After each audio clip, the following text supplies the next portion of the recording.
My name's Cody Smith. I'm Tierra Penner. Hi there, I'm Tim Ocampo. And the three of us are the hosts of the Last Podbender.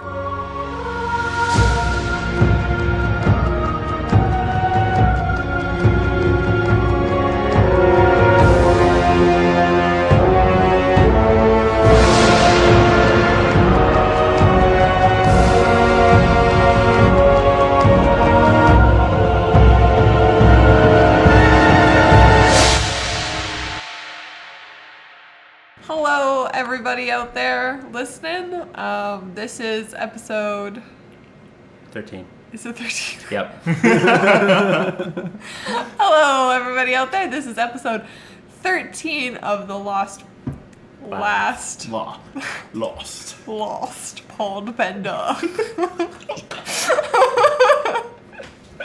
Any word fumbles, you just turn them into a full accent. Right. She did it, she did the thing. She said the phrase. Yes. So this is episode 13 of the Last Podbender. It is called The Blue Spirit.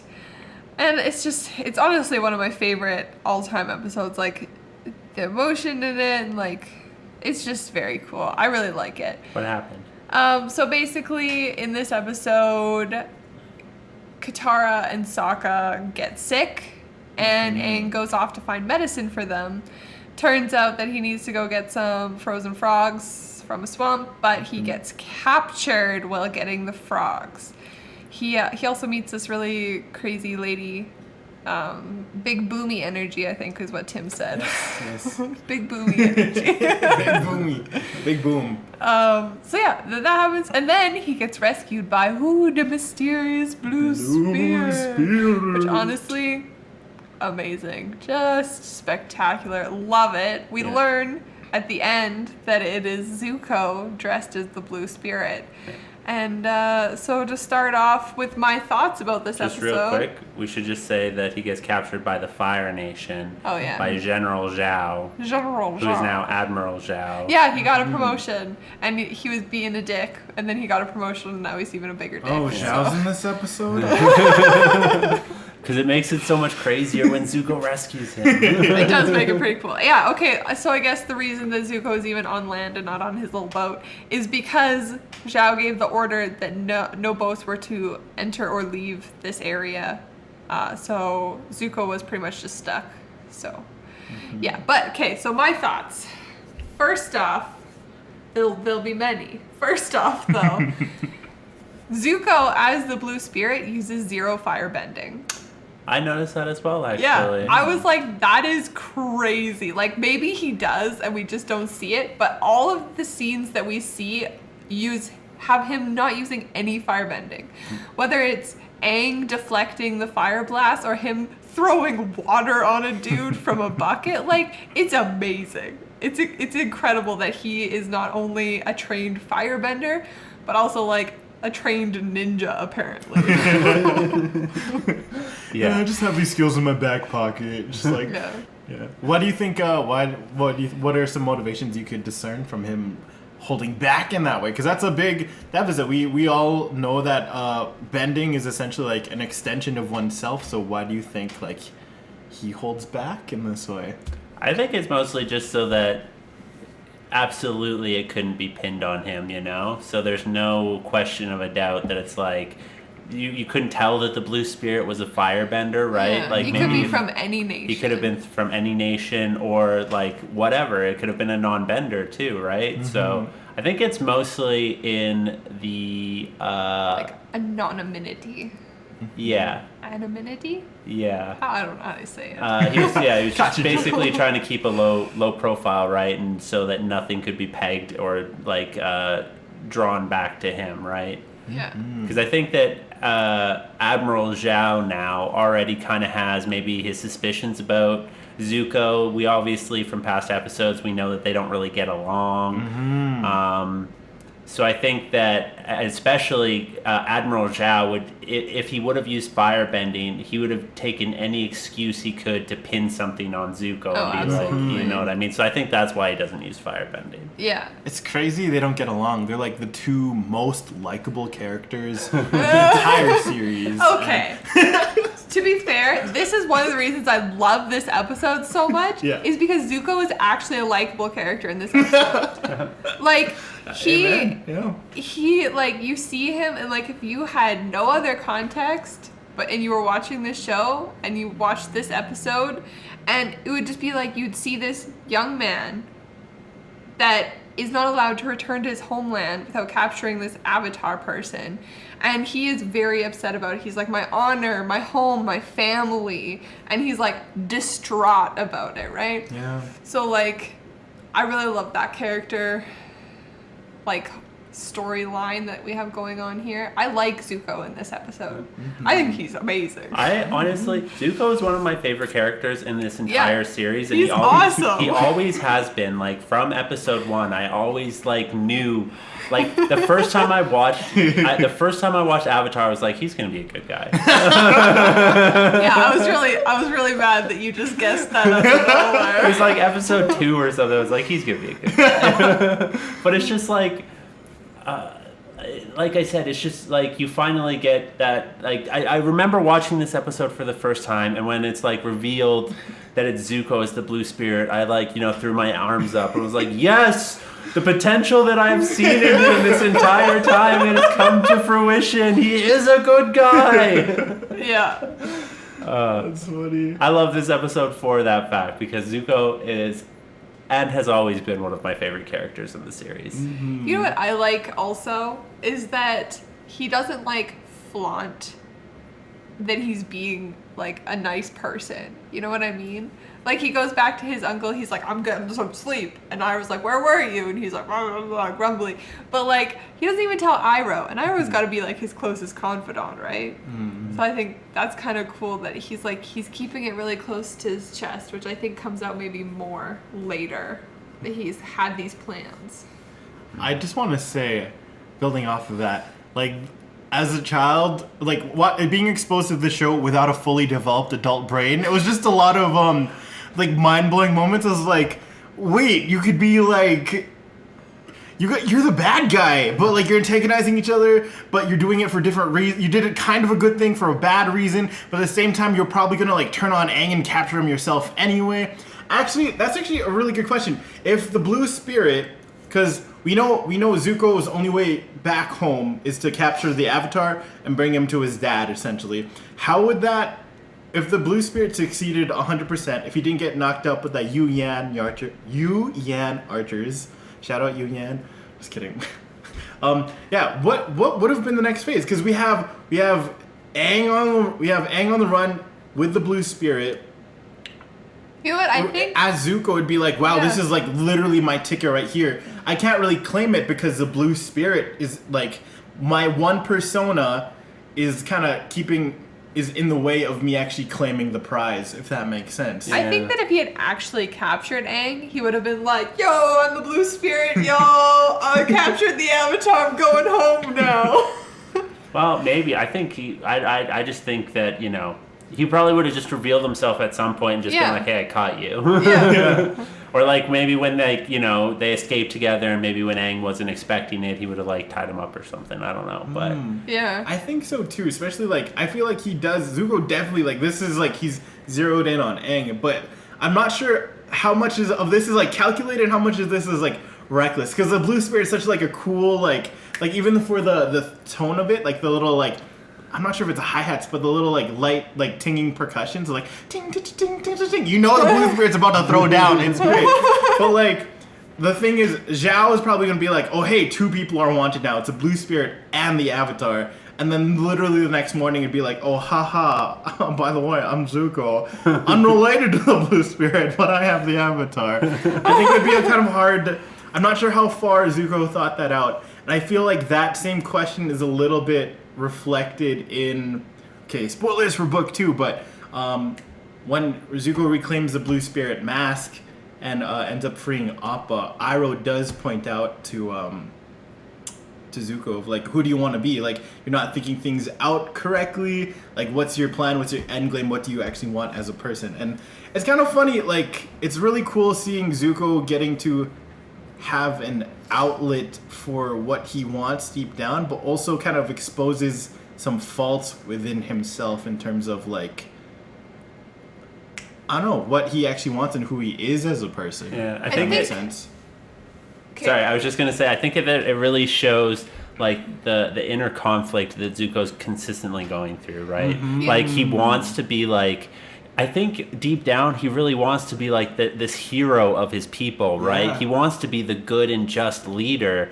But I think that as he progresses along his quest and as he grows older and like gets more life experience and stuff like that, there's this like juxtaposition of like who his father wants him to be, and him not maybe being like, well, that's actually not like a good hero. That's kind of like an evil dictator type person, you know what I mean? Yeah. And I think that it's like his inner conflict, constantly battling, being like, you know, this is how I see myself, but because I'm on this quest for my father, I'm constantly doing things that maybe isn't in the light of how I want to be. And I think that's like the conflict that he's always going through. That's true. I agree with that. You know what the Blue Spirit versus Zuko kind of reminds me of? What? It's a very like classic trope in a lot of novels where the royal person has a persona that's helping the rebellion or that's doing right, like that's a trope that happens in a lot of novels where like the royal person has a persona that's helping people take down the government or take down the kingdom that they're part of. And that's really kind of what the Blue Spirit mask kind of speaks to, I think, is like that trope. Yeah. I see that. I think it's kind of like him recognizing that maybe for the first time that maybe the Fire Nation isn't like the be all end all that he maybe thought of it as a kid. Like, yes, those are still his people, and yes, he wants to do right by them, but the Fire Nation as it is now maybe isn't how he pictured it, you know? Yeah. It's not it's a flawed system, and like the Blue Spirit is almost like his like logging into an alternate account to Yes, yeah. To talk shit to the other team. I also think that like his hatred for Admiral Zhao just Straight like up. yeah, like eclipses. It's like, I'm gonna fuck you over. I'm gonna fuck you over so hard. I don't even care. I think that's like one of his main motivations, and it just eclipses like for the good of the fire. No, fuck you, Admiral Zhao. it's just his Blue Spirit is just a hate Zhao, like hate Sona kind of thing. Yeah. I like how he bases it, or like not bases it maybe, but it like the Blue Spirit very much feels like maybe a water tribe thing. Oh, the color coding, the yeah. color coding, and like, so I think maybe he's trying to like cast off blame that way, being like, it's the Blue Spirit, this is from the water tribe. This is not Fire Nation. Actually, something that I just building off of my point before, I think that we actually see like the physical representation of like that conflicting idea in his head at the end of the episode, because when he is going to bed, he's looking at a poster of like the Fire Nation, and it's like a symbol on his wall, and he turns away from it and goes to sleep. I know. When that part happened in the show, I was like, that's symbolism. I just kind of like whispered it under my breath, because it was like, it was really intense, because it was like one scene after the other. It was like Aang got back, and the guy, like, Sokka's so out of it. He's like, did you make any friends? It's like, no, I don't think I did. Yeah, it was so sad. And then like Aang rolls over, and then you see Zuko staring at his like Fire Nation thing on his wall, and then he just like turns away from it, and you're like, did you make friends though? You might have made a friend. Oh man, what's crazy, another thing, so that was like the very like, those were they're definitely the mind-blowing layers, and I think we got to experience that through Aang's reaction as well, of like so when they were making the escape out of the prison, the Blue Spirit gets shot in the head with an arrow, deflects off the mask, revealing it to be Zuko. You just see this genuine shock and hesitation in Aang of whether to Well, he like started to rescue run him. away. Yeah. I love that sense of. I don't know, what was Aang, what do you guys think Aang was feeling in that moment? It was never actually verbalized, but we do see a lot of it in his physicality and the actions he chose. Yeah, I feel like just from like facial expressions and stuff, it was more like, oh shit, that's Zuko. He's captured me, I gotta run. And then he looks back and he sees all these soldiers coming up. He's like, if I leave Zuko here, like, this is gonna be really bad for him. And I feel like Aang kind of has a sense that Zuko's not a bad person. He's just trying to capture him, right? Just from past Zuko actions, you know?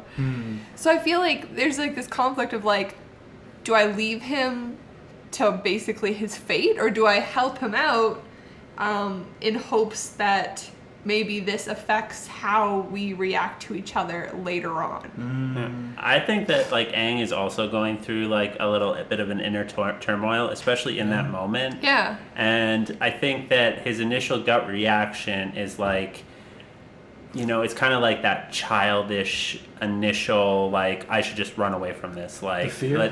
Fear. It's like, oh shit, that's my enemy. These are my enemies, just run. Yeah. But then I think, like, he, you know, kind of comes to himself. He's like, he is also like, but I am trying to be, like, the hero of this story, right? Like, I am the Avatar. What would the Avatar do? Yeah. The Avatar wouldn't, like, even if he is my enemy and he is of the Fire Nation, the Avatar brings peace to all people. He defends all people, not just chosen people, right? Yeah. So, and I think like he is also kind of like, as it is shown so much throughout the series, like Zuko and Aang are almost always constantly going through the same thing. You know what I mean? They're both kind of like, they have these identities that are thrust upon them, and they're trying to like live up to those identities, right? And then but make their own path. Yeah, they struggle with what society expects of them versus what they want. Yeah. I like that because it's very much like their true nature is not fitting. Yeah, their true nature isn't like fitting the people, the social environment, and I think that's caused them so much pain. Actually, for Zuko, it caused him his scarring of like Zuko's nature of wanting to stand up for those that are less. Ended up him getting scarred, and the Aang's innocence and his determination to value life is something that gets challenged very much in the final book as well, of like how to deal with those. I really like what you guys draw, the parallels you guys draw there. Yeah. And it is real cool that, like what you said there about how Aang does value life, because there's small things that you see in this episode, like he grabs a spear and he breaks the head off of it. Yeah. And he fights it with a staff, right? Yeah, the thoughts that went through my head at that point in time were like, okay, so like, one, he probably doesn't want to like actually hurt people, but another reason could be he doesn't know how to fight with a spear, so he very well may hurt himself if he didn't take it off, right? Possible, yeah. Yeah, those were my two Mechanically, thoughts. they're pretty similar, but I do see that. It's like, what is it? What's wrong with this staff? What's wrong? Another thing of like, because it was in response to Aang rescuing Zuko in the heat of the moment, kind of like paying back that favor almost. I think it was so strange. Aang has never met the Blue Spirit. Aang has never fought alongside Zuko. But they work so well. Exactly. I love the innate synergy that they have between each other in a combat context, and being able to problem solve on the fly with the odds stacked against them. Like that was just magic. And like they both kind of took orders from each other. Like Aang was like, do this, follow me real closely, and he tries. Then he's like, get behind me, blah blah blah. And he does the things that Aang says, and Aang follows the Blue Spirit's lead as well. Yeah. Like obviously the Blue Spirit doesn't speak, but Aang does follow his lead at times, right? Just kind of like that back and forth. But yeah, like how they fought together, it looked like they'd been fighting together for years. Agreed. Just that inherent trust, like those actions. It's crazy. It's kind of like you're kind of like building a tower as you're climbing it. Like that's exciting energy that I felt from that. It's because like you don't know how to rely on this person. You could either like extend a hand and they either reach for it or they just completely ignore it, kind of thing. I don't know. I love good fight scenes. I love this stuff. Yeah. It was awesome. Yeah. And also, I love a good team combo move. So this was just like, this was the episode for me, y'all. There's a bunch of good team combos in there. Like. Oh, yeah, absolutely. Yeah, no, I definitely agree. And I must say that, like, I always kind of felt that, like, especially in this first book, that there is kind of a little bit of a lack of, like, a bad guy. Do you know what I mean? Because, like, at least for me, again, I feel watching... like General Zhao. Yeah, and that's what I was going to say, is, like, on the first watch through, you know, not knowing that Zuko was going to be a good guy for sure or whatever, it's just like the bad guy, the evil villain or whatever, is a little weak, right? Like, he kind of does good. But, like, General Zhao is, like, takes the place of, like, bad guy for the first book so well because you hate him. You hate him. He's like... I have, like, mad stank face right now just thinking about it. Yeah. Like, in the beginning of the episode, we see... the guy, the commander of the garrison or whatever, we see him like refusing General Zhao and kind of like giving him some sass and a little bit of lip and shit, and you're like, yeah, you get him. Yeah. And he was spitting straight facts. It was like, your pursuit of the Avatar is straight up a vanity project. I was like, yeah. I'm fighting a war right now. Yeah. There's a real war going on. Yeah, so like, just a little like, I think that General Zhao, Admiral Zhao, whatever, he takes the place of like the bad guy for book one very well. Mm-hmm. Yeah, I feel like also just the bad guy in book one is very much the Fire Nation, in general. Not like all of the Fire Nation as we see, but like I do feel like the vast majority of the conflict is with the Fire Nation in book one. I would say that. I would just push back on that a little bit because even in book one, I think that they start to explore like the humanity of the Fire Nation, and we absolutely. See it. That's why I'm saying not all of the Fire Nation, but a lot of the conflict. Yeah, but that's like just the general series, like is with the Fire Nation and the conflict. Everything changed when the Wait, I know this. Oh my gosh, Cody, please cut this out. Oh my gosh, everything changed when the Fire Nation attacked. Oh my God, that was so embarrassing. But yeah, we see it with like in the Avatar Roku episode that like, maybe it's for the first time that's like the Fire Nation is kind of like there are people who maybe don't necessarily agree with what the Fire Nation are doing. Yeah. And we do see it in later seasons too, like the indoctrination that the Fire Nation goes through and stuff like that. Absolutely. So. Very much the corrupted ideals of this current Fire Nation is very much villainous. Yeah. Okay, maybe the ideals then. That might be a better way of putting it. That I guess are perpetrated by Fire Lord Ozai, right? Ultimately.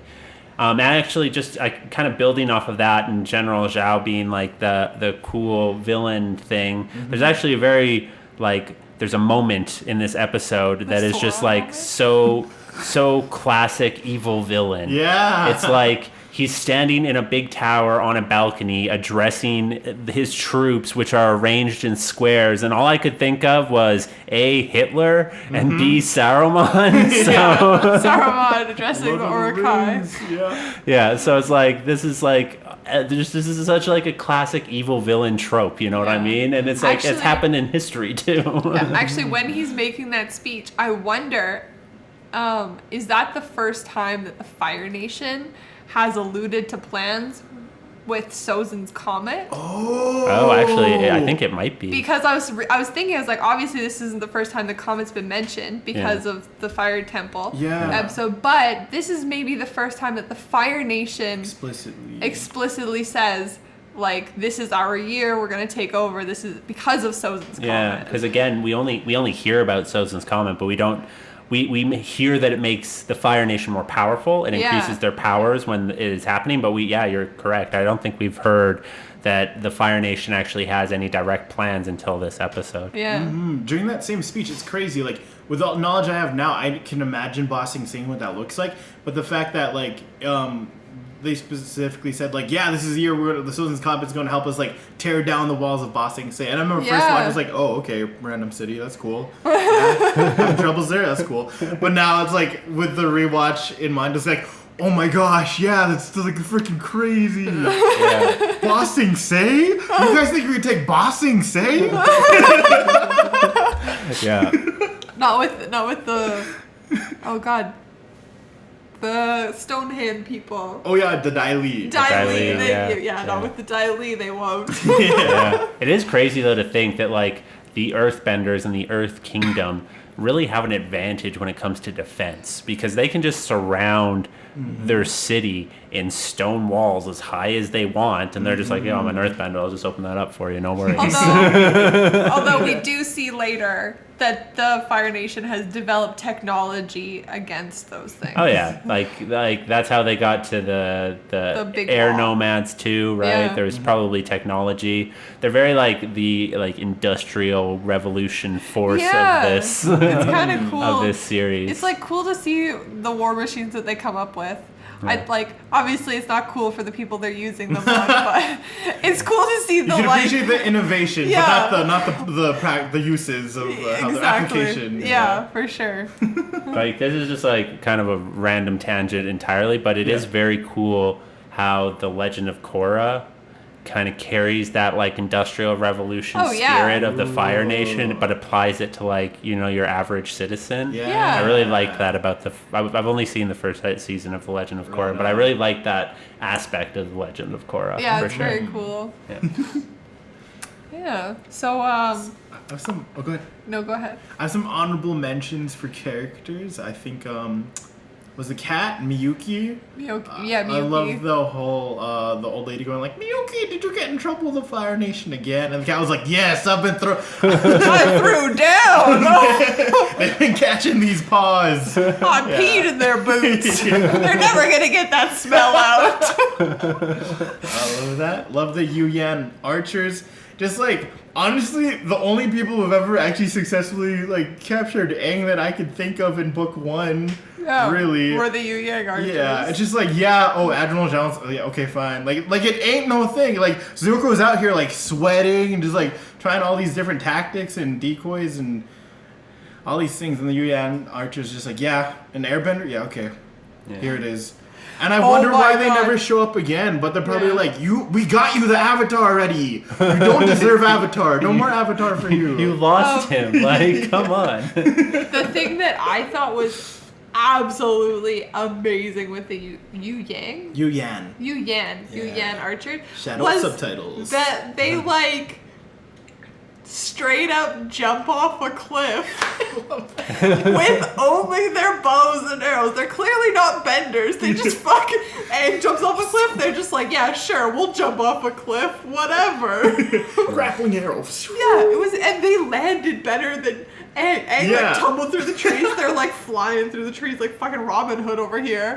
Yeah, I mean that was super cool, and it just gives us, because like actually we see it with the Kyoshi warriors a little bit. I was gonna say like we don't really see any like competent non-benders up. Yeah, the Kyoshi warriors. But the Kyoshi warriors are like the epitome of like the competent non-benders of this series, I find. But I would say maybe Ty Lee. I was gonna say Ty Lee too, and actually May, but like those are like the evil side, right? But I guess it's the first time that we see kind of like competent non-benders on the bad guy side, I guess. It's true, yeah. And they're like the most OP thing. Yeah. You never see them again. Yeah, where did they go?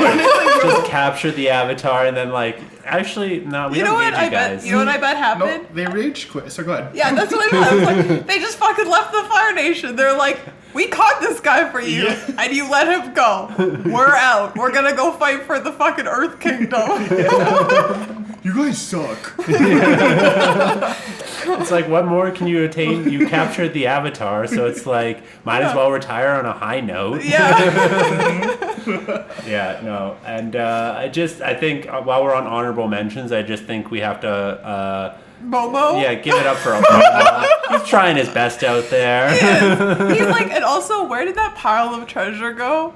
Like, we see it, and then Aang comes back, and it's gone. It's mostly where did still it there. go? It's mostly still there.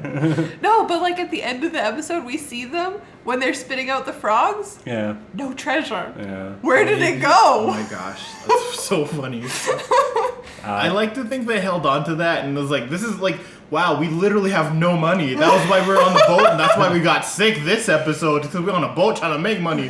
So I like to think they held on to that. I was just like, hey, I need food right now. Let me give you this tiara real quick. Yeah. It's probably, it's like that's why we don't hear any money troubles for the next few episodes, because they're loaded right now. Full Tomb Raider, Where did Momo mugging get people. Momo's sticking people up in a dark alley, like.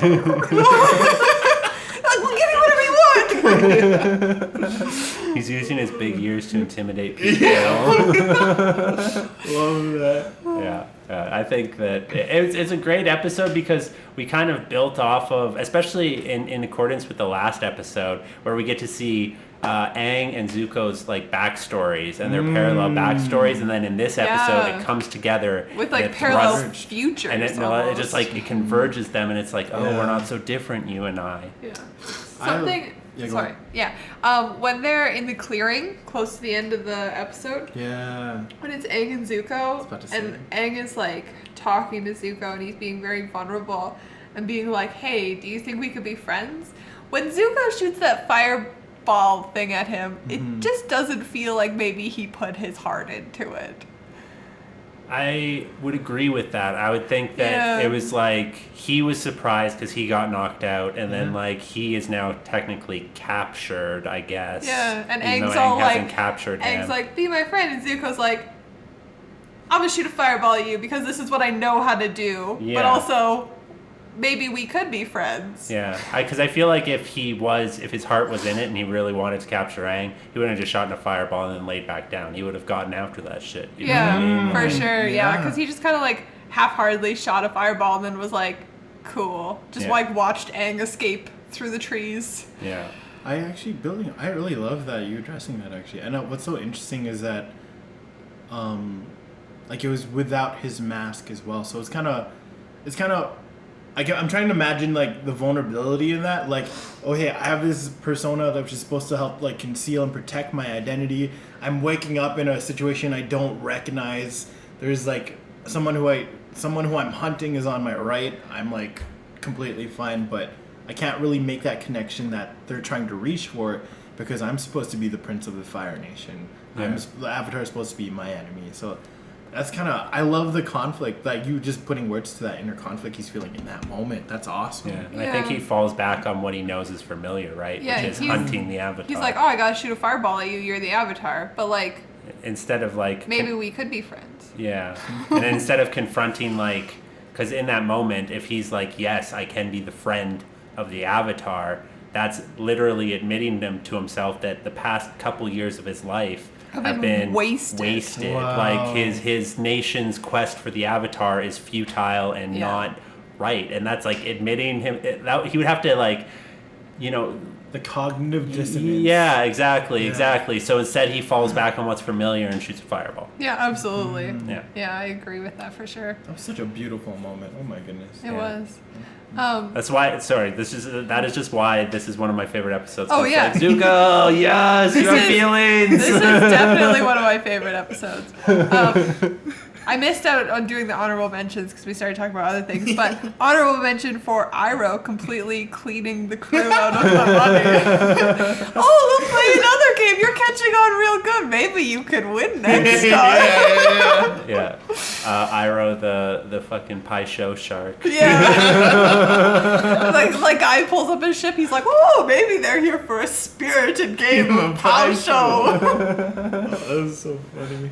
Yeah. I think Iroh just gets an honorable mention throughout this episode. Every episode we have to talk about Iroh because he's literally the best person. Even in like the episode of Zuko alone, there's literally no one from the main cast in the episode. It's still Iroh up in that. We know that. Yeah, for sure. Any final thoughts on this episode? Aang is such a good friend, and I think another like one of the most extreme marks of friendship is like the willingness to do cardio for another, like for your friend. Like, no, it's like you need medicine. That's why I'm gonna walk to the store real quick. As soon as he knows that he needs to get medicine for his friends, he's just like, as you said, full road runner. Yeah. The entire time, I'm like, I could only do so much. Actually, something that I realized, actually, just building off of that a little bit, is that how like mythicized the air nomads have become. Yeah. Like, when you see those two Fire Nation soldiers talking in their like dugout, and they're like, I heard the Avatar can run as fast as the wind. I heard he can shoot tornadoes. And it's just like, well, it's like standard airbender shit, right? Yeah, it's like, that seems about right. But like, it's like you haven't seen an airbender in 100 years, so they're like the stuff of legend now, right? Yeah. Wow, yeah. That's really cool. My final thought is that Sokka really took it home with the comic relief this episode. Like, he was full on comic relief. He loves Appa's sense of humor. Yeah. You know what I love best about Appa? His sense of humor. Classic Appa. Yeah. It's I don't know, like, usually, like, Bobo's the comic relief, but this time, like, Sokka definitely took that. And, like, Katara was part of that a little bit, but it felt like maybe they were trying to keep her character a little step back. And yeah, like, it definitely wasn't a Katara heavy episode. No. Yeah. She didn't like have anything that drove the main story Yeah, forward. and She was even, just like- kind of there being and sick. she wasn't even really part of the comic relief, right? Like, she was just trying to direct Momo, Yeah. where, like, Sokka's over here making crazy statements. So I just felt like they were trying to preserve Katara's character by not making her into the comic relief, which is kind of interesting. Yeah, that's my weird. final thought. Something that I found myself thinking about while we were watching this episode, and when Aang was talking with the old lady, was like how it's just interesting how, like, I feel like the earth benders and the water benders would maybe be more proficient at healing than some of the other bending styles, because water tribe, obviously we see it with Katara, she heals people all the time and stuff like that, but I feel like that old lady was maybe some sort of earthbender, and, like, you know, with the plants and stuff like that, maybe she just like communes with the plants in a special way or something. Or even, That's like, cool. with being an earthbender, maybe you could procure specific, like, fertilizers and stuff. Like, I just never thought of, like, earthbenders like in that healing role before. Yeah. I always thought of them as, like, you know, the soldiers, the solid fighters and stuff like that, because that's all you really see especially throughout this show, like Avatar. It's you really only see kind of the earthbenders as, like, soldiers and fighters and stuff like that. You don't really see kind of like the gentler side maybe of them. Yeah. So I like that. I like that too. yeah. Anyways, that's my final thought. Well, stay hot people. Oh no, I need to suck some frogs right now. Cut that out. It didn't happen. I was about to say yip and then just... I know, you were like, all right. Stay hot people. Yip.